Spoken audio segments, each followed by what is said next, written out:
बिहार में बाढ़ से बने हालात को मुख्यमंत्री नीतीश कुमार लगातार समीक्षा कर रहे हैं। सुबह सीएम नीतीश कुमार मिथिलांचल के कई जिलों में बाढ़ का जायजा लेने के लिए एरियल सर्वे को निकले। मुख्यमंत्री हवाई सर्वेक्षण करने के बाद कई बार राहत शिविर का भी दौरा किया। आपको बता दें कि बिहार में बाढ़ ने विकराल रूप ले लिया है। गंगा और बूढ़ी गंडक नदी उफान पर है। कुल 16 जिले बाढ़ की वजह से बुरी तरीके से प्रभावित है। वैशाली, मुंगेर, भोजपुर या फिर कटिहार, पूर्णिया, सभी जगह बाढ़ ने भारी तबाही मचाई है। कई इलाके पानी में पूरी तरीके से डूब चुके हैं। सीएम नीतीश कुमार ने अब जमीन पर जाकर दौरा करना भी शुरू कर दिया है। उन्होंने शनिवार को कई इलाकों का दौरा किया। समस्तीपुर जिले के भी कई इलाके बाढ़ से प्रभावित रहे और जो कई जिलों का हम देखने के लिए और एरियली सर्वे भी करते हैं, सब देख रहे थे। तो 2 दिन हमको ऐसा लगा कि यहाँ पर भी काफी है। यहाँ की जानकारी मिलती थी, लेकिन खुद ही हमने देखा। एक दिन जो भागलपुर वगैरह की यात्रा थी और दूसरा दिन जो हम यहाँ गए हुए थे आपको कटिहार वगैरह, तो एक तरफ इधर से एक तरफ इधर से दोनों देखा। उससे हमने कहा कि भाई यहाँ पर भी बहुत हो गया है, हम आएंगे जरूर। इसलिए हम आए हैं देखने के लिए। हालांकि इस बीच पानी बहुत निकला है, वो भी ऊपर से हम देख रहे हैं, लेकिन लोग प्रभावित हो। सब प्रभावित लोगों को सहायता देने की जो योजना हम लोगों की उसके मुताबिक काम किया जा रहा है।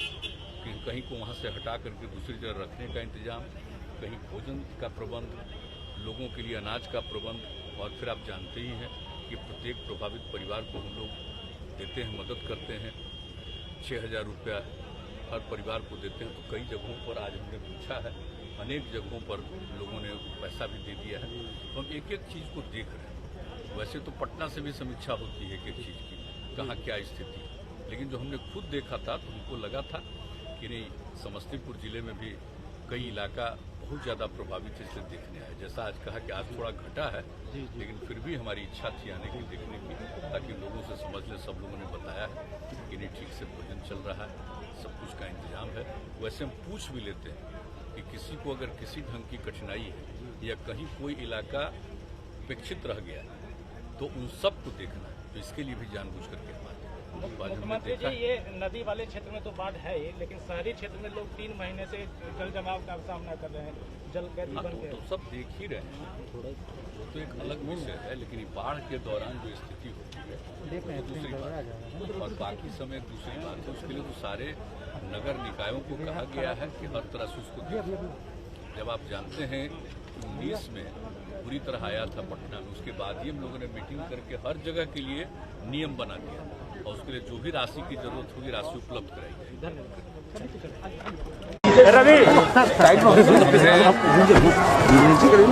इस इलाके से एरियली सर्वे करते हुए गए थे दूसरे ये जिलों में, तो उसी समय हमको ये एहसास हुआ था कि यहाँ भी काफी प्रभाव पड़ा है। तो उसी से हमने तय किया था 3 दिन पहले कि हम यहाँ जाएंगे जरूर। तो उसी सिलसिले में आए हैं, देख रहे हैं। एक तो हम पूरा देख ही चुके हैं और बाकी सब लोगों से समीक्षा की गई है। हर जगह लोगों के लिए जो राहत की कार्रवाई है वो कर रहे हैं। रहने का इंतजाम, भोजन का इंतजाम, और हर परिवार जो प्रभावित है उनको जो हम लोग सहायता देते हैं वो सहायता देने का काम, हर जगह ये सब काम हो रहा है।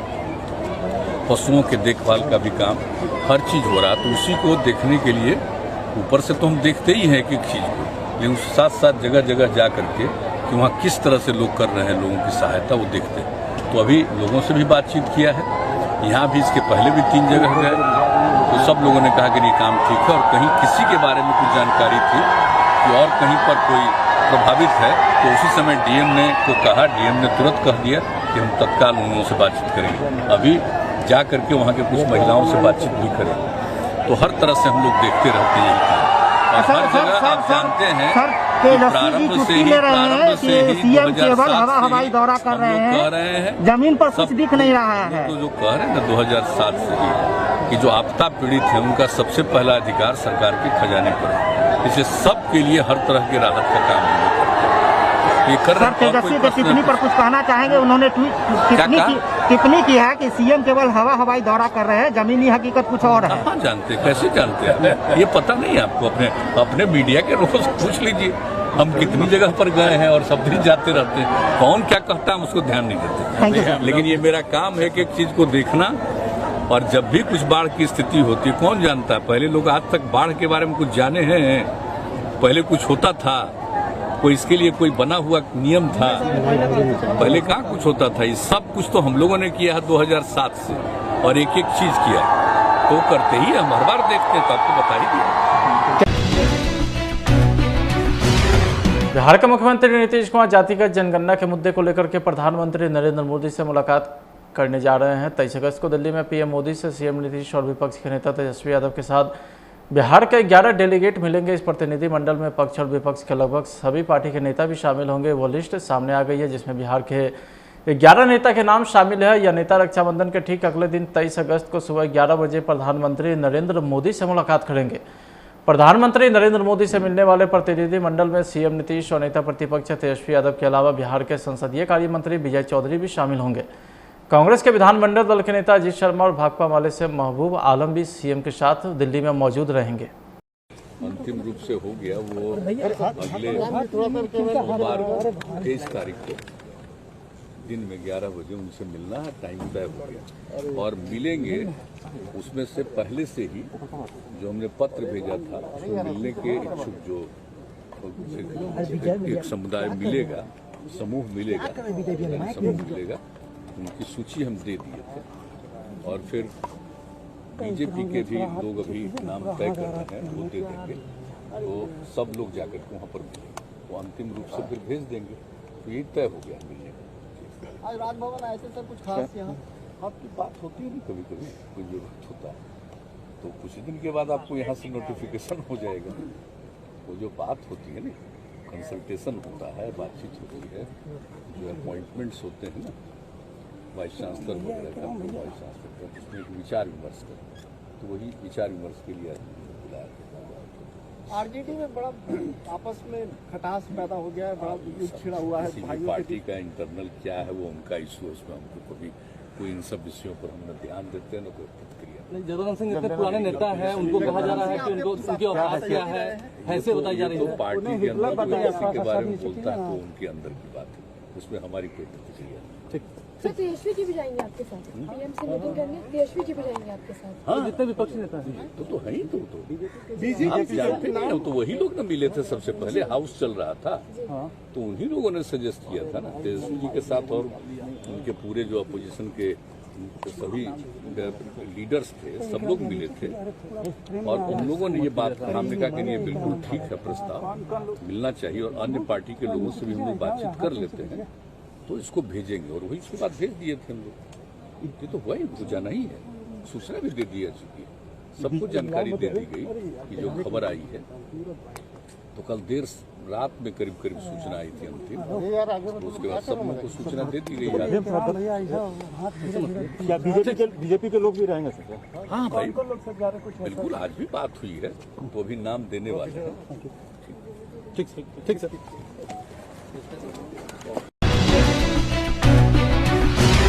सीटेट चयनित महिला अभ्यर्थी ने अपने नियुक्ति पत्र की मांग को लेकर शिक्षा मंत्री से मुलाकात की और उनको राखी भी बांधी, मिठाई भी खिलाई, उपहार स्वरूप अपने नियुक्ति पत्र की मांग की।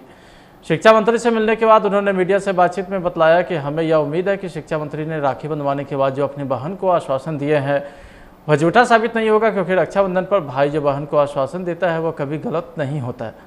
ऐसे हमें शिक्षा मंत्री से भी उम्मीद है, क्योंकि उन्होंने यह आश्वासन राखी बंधवाने के बाद दिया है। कुछ महिला अभ्यर्थी ने तो यहाँ तक कह दिया कि हमें इस बार भी उम्मीद नहीं है, क्योंकि हमें लगातार आश्वासन ही मिलता है। बहुत से प्रखंड में मेगा सूची, अंतिम मेगा सूची का अपलोड नहीं किया गया NIC पर, जिसके कारण प्रथम और द्वितीय चरण में उसकी काउंसलिंग नहीं हो पाई। तो उन सारी सीटों को, और जो महिला की सीट है, SC ST की सीट है, अन्य कैटेगरी के महिला का सीट है, उन सारी सीटों को अगर जोड़ दिया जाए तो हमें लगता है कि 44,000 लमसम सीट अभी बिहार में खाली है।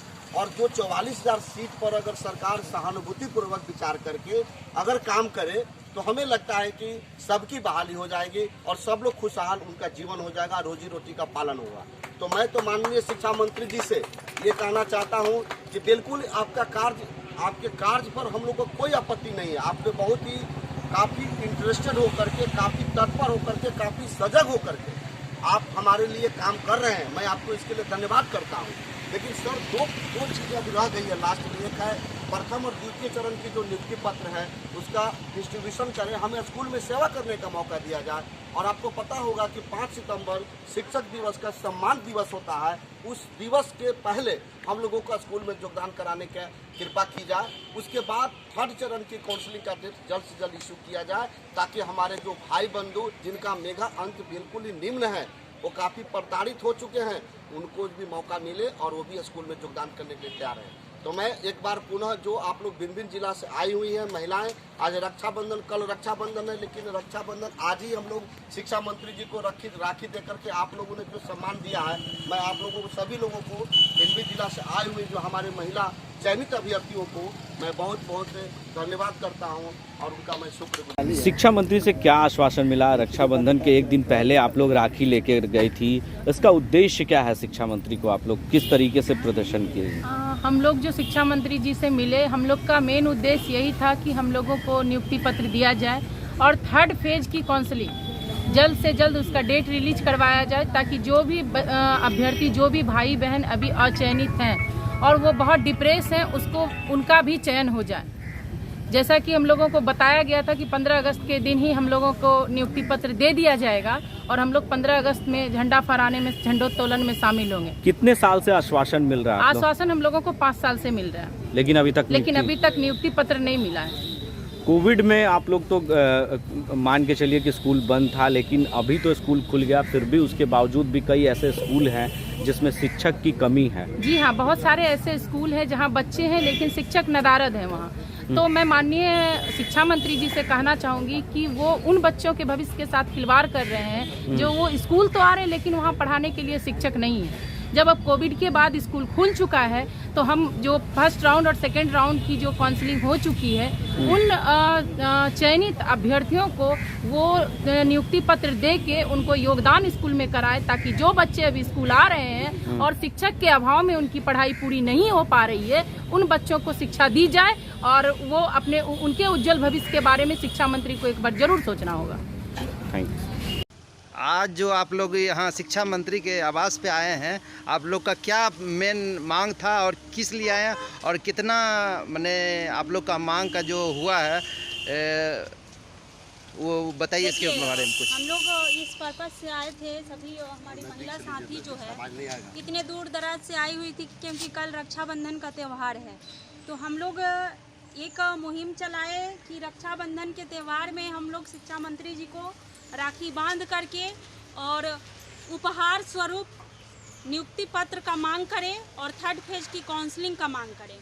हम लोग यही मांग को लेकर के शिक्षा मंत्री जी के पास गए हुए थे। इस मांग पे वो तो आश्वस्त दिखे, पॉजिटिव वे में बोले, लेकिन एक चीज़ है कि कहीं वो टाइम बाउंडेशन का जिक्र नहीं किए हैं कि कब तक कराएंगे। उनका कहना ये है कि आप लोग धैर्य रखें और इतना हम सब कुछ कर दिए हैं, counselling 1st phase 2nd phase का करा दिए हैं, तो हम 3rd फेज का भी काउंसलिंग कराएंगे और नियुक्ति पत्र भी निर्गत करेंगे।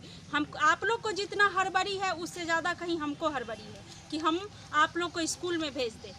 और रही बात कि बहुत सारा ये सुनने को मिल रहा है कि आचार संहिता लगने वाली है, तो आचार संहिता का इस पे असर होगा, तो वो ये बात भी बोले कि अगर चुनाव आयोग को कोई ऑब्जेक्शन चुनाव आयोग की तरफ से नहीं आता है तो मतलब हम 3rd फेज के काउंसलिंग का डेट भी निकाल सकते हैं और आप लोग को नियुक्ति पत्र निर्गत करने के संबंध में भी हम पॉजिटिव है। हम चाह रहे हैं कि जल्द से जल्द आप लोग को नियुक्ति पत्र निर्गत किया जाए, लेकिन टाइम बाउंडेशन का कोई जिक्र नहीं है। यानी कि जो आज वार्ता हुई शिक्षा मंत्री के आवास पे, जो हमारे कैंडिडेट जितने आए हैं शिक्षा नियुक्ति चयन पत्र में जो कि मांग के लिए जो आए थे, वो बहुत ही पॉजिटिव बात हुई है। और इसकी जानकारी अब नेक्स्ट हमारे चयनित अभ्यर्थी हैं भावना मैम, उनसे सुनते हैं कि क्या पॉजिटिविटी और बात हुआ, क्या काउंसलिंग का आगे डेट निकलने वाला है, जहाँ तक चयनित अभ्यर्थी को कब तक नियुक्ति पत्र की संभावना है। दीजिए आप मैडम इतने दूर दराज से सब लोग आई हुई हैं, तो आप लोग का क्या पर्पस था यहाँ आने का? हम लोग का मेन पर्पस था, पहले और दूसरे चरण की जो काउंसलिंग हो चुकी है उसके नियुक्ति पत्र की मांग के लिए हम लोग यहाँ आए थे। और माननीय शिक्षा मंत्री जी से कल रक्षाबंधन का त्यौहार है, जैसा कि हम सभी जानते हैं कि रक्षाबंधन में हर बहन अपने भाई को राखी बांधती है और उपहार स्वरूप कुछ न कुछ उसे भेंट मिलता है। हम लोग का मेन पर्पस यही था कि हम शिक्षा मंत्री जी से मिले और उन्हें राखी बांधकर उपहार स्वरूप उनसे हम नियुक्ति पत्र की मांग करें। और शिक्षा मंत्री से आपने मुलाकात की है रक्षाबंधन के मौके पर, क्या आश्वासन मिला? आपने क्या क्या वहाँ गए तो क्या हुआ शिक्षा में? देखिए, हम गए वहाँ तो बहुत उम्मीद और आशा के साथ आज गए हुए थे, क्योंकि रक्षाबंधन का त्यौहार जो है बहुत उम्मीद और आशा का त्यौहार होता है। ये भाई बहन का पवित्र रिश्ता है और इस मौके पे कोई भी भाई अपने बहन से झूठा वादा नहीं करता है। तो मैं जो राखी लेकर गई ये बहुत उम्मीद के साथ गई और माननीय शिक्षा मंत्री जी को राखी बांधी और मिठाई भेंट स्वरूप हमने मिठाई का डब्बा उनको भेंट किया। और मुझे ये उम्मीद है कि आज जो आश्वासन दिए हैं हम लोगों को कि आप लोग को बहुत जल्द ही हम नियुक्ति पत्र निर्गत करेंगे, ये उनका आश्वासन झूठा नहीं जाएगा। क्योंकि आज का दिन जो है झूठ बोलने का दिन नहीं होता है, रक्षाबंधन का जो दिन होता है झूठ बोलने का दिन नहीं होता है। तो माननीय शिक्षा मंत्री जी हम लोग को नियुक्ति पत्र निर्गत करेंगे। आपके चैनल के माध्यम से मैं अनुरोध कर रही हूँ और ये आशा भी कर रही हूँ कि माननीय शिक्षा मंत्री जी हम लोगों को उपहार स्वरूप नियुक्ति पत्र देंगे और 3rd फेज की काउंसलिंग का डेट भी देंगे। मुजफ्फरपुर में लगातार रुक रुक के हो रही बारिश ने जहां एक तरफ नदी के जलस्तर में वृद्धि की है तो वहीं दूसरी तरफ शहर की स्थिति नारकीय बना दिया है। आपको बता दें कि शहर के कई ऐसे इलाके अभी भी है जहां जल जमाव की समस्या बनी हुई है। लोगों का घरों से बाहर निकलना दुर्लभ हो चुका है क्योंकि पानी कई तरीके से बीमारियों को न्योता दे रहा है। ऐसे में संबंधित अधिकारी और नगर निगम से किसी तरह का सहयोग नहीं मिलने की वजह से चतुर्भुज स्थान चौक को वार्ड नंबर 41 और 42 के लोगों ने बांस भल्ला लगाकर और आगजनी करके सड़क जाम कर किया और प्रशासन के खिलाफ जमकर नारेबाजी भी किया।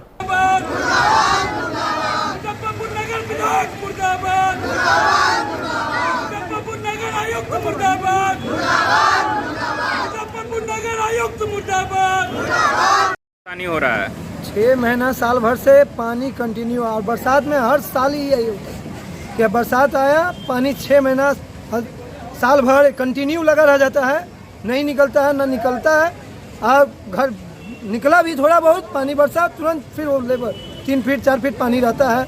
आने जाने वाले लोग बच्चे लोग गिरते हैं, परेशान होते हैं। अभी भी 2-4 रोज पहले भी एक गिर गए, एक सेब बेचने वाली गिर गई। ये परेशानी हमेशा लगा हुआ है भैया। हाँ, इससे पहले हमारे विधायक और विकास मंत्री वो भी कुछ नहीं सुनी, मैंने 10 साल वो भी रहे, वो उन्होंने भी कुछ नहीं किया। अभी विधायक आए हैं, उन्होंने उनसे हम लोग कहे तो उन लोग ने बोला कि हम 6 महीना से हाईवे किए हैं, आई 6 महीना से स्थिति है, अब इसको आगे हम करेंगे सुधार, लेकिन खाली आश्वासन है, अभी कोई नहीं सुन रहा, कोई कुछ भी नहीं। नगर निगम तो एकदम देखने नहीं। वार्ड पार्षद जो हम लोग का है एकदम दोनों वार्ड पार्षद वैसे ही है, अर्चना पंडित जी विधायक वार्ड पार्षद, इधर आपको विजय झा। हाँ, दोनों आदमी का वार्ड पड़ता है, दोनों आदमी का वार्ड पड़ता है, उसमें भी उन लोगों ने भी नहीं देखा। क्या नाम हुआ आपका? मेरा नाम हुआ रब्बानी आलम। जगह कौन सा हुआ? जगह चतुर्भुज चौक काली वाली रोड। बताइए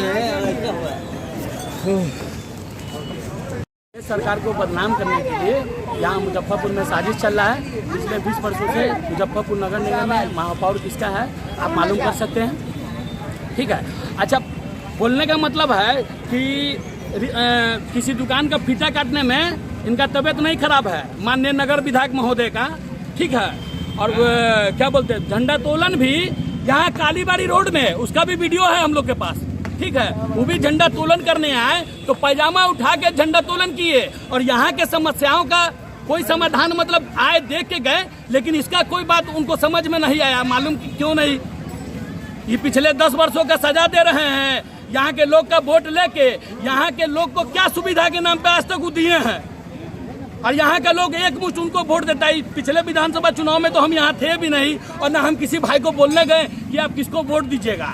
उसके बावजूद यहाँ का लोग अब स्वतः अपने मतलब समझ से जिसको मर्जी किया जो वोट दिया।